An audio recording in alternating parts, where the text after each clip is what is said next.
Putin's strategy has failed spectacularly. Not only has he failed to achieve his military objectives in the time he wanted to in Ukraine, but he has cemented the NATO alliance, he's increased defence spending in the West, and he's unified his opponents on a global stage against him.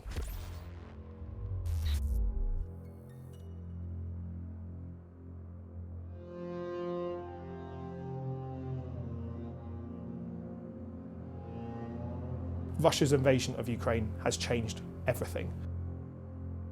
So it's worth remembering that this isn't the first time that Russia's invaded Ukraine.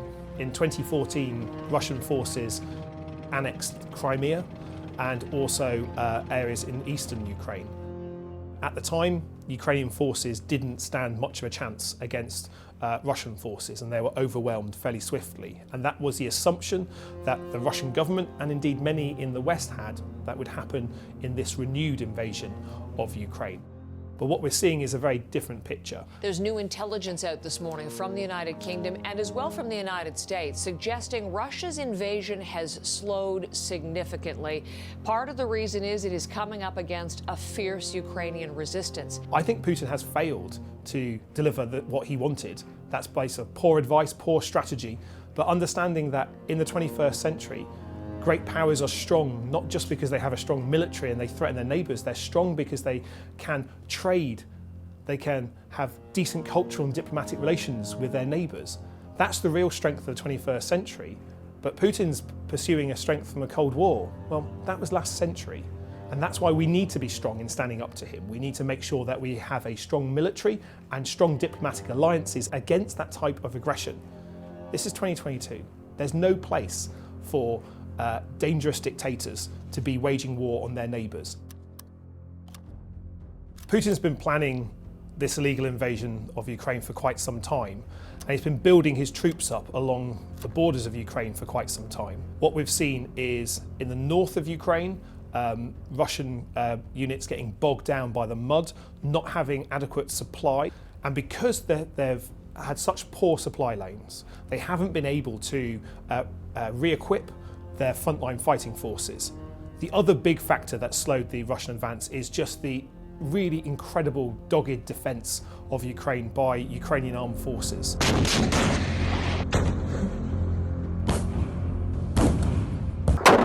Many people speculated at the start that they would be swept aside in a type of blitzkrieg, a shock and awe display of Russian military might, but that didn't come.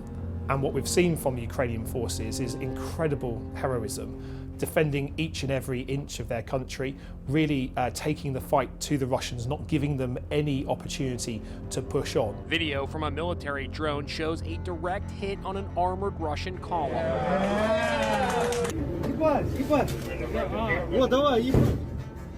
Putin got his first 24 hours all wrong.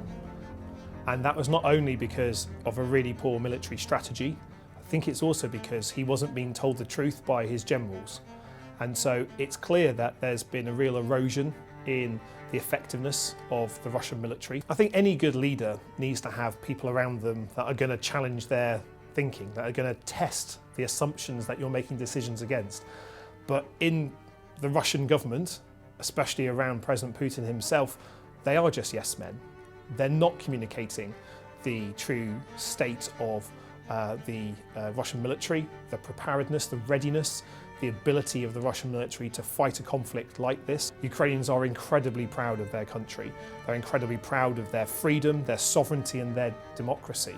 And to see it attacked and assaulted in the way that the Kremlin had planned had given them newfound resolve. Возьмите семечки, положите сырыми, чтобы хоть подсолнухи росли, когда вы здесь ляжете.